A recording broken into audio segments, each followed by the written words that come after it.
বেজে গেল আইপিএল এর প্রথম দলের বিদায় ঘন্টা। সব পাল্টেও লাভ হলো না কিছুই।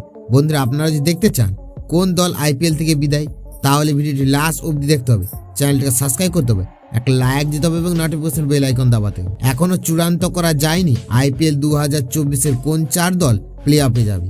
সেই তালিকায় চূড়ান্ত হয়ে যাবে আগামী কয়েক ম্যাচের মধ্যে। প্রথম দল হিসেবে বিদায় নিশ্চিত হয়ে গেল একটি দলের। এবার আইপিএল এ বিদায় নিল মুম্বাই ইন্ডিয়ান্স।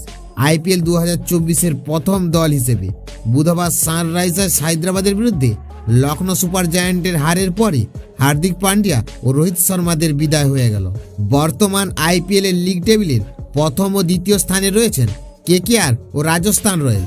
দুই দলের পয়েন্ট 11 ম্যাচে 16, 12 ম্যাচে 14 পয়েন্ট নিয়ে লিগ টেবিলের তৃতীয় স্থানে রয়েছেন সানরাইজার্স হায়দ্রাবাদ। 11 ম্যাচে 12 পয়েন্ট নিয়ে চতুর্থ স্থানে সিএসকে। 12 ম্যাচে 12 পয়েন্ট নিয়ে পঞ্চম ও ষষ্ঠ স্থানে রয়েছে Delhi Capitals, Lucknow super giant. এছাড়া আরসিবি, পাঞ্জাব ও গুজরাট এখনও 14 পয়েন্টে শেষ করার সুযোগ রয়েছে। অপরদিকে মুম্বাই ইন্ডিয়ান্স 12 ম্যাচে 8 পয়েন্টে রয়েছে। ফলে সর্বোচ্চ 12 পয়েন্ট শেষ করতে পারবে হার্দিক পান্ডিয়ার দল। ফলে কোনোভাবে প্লে অফে আর পৌঁছাতে পারবে না 5 বারের আইপিএল চ্যাম্পিয়নরা।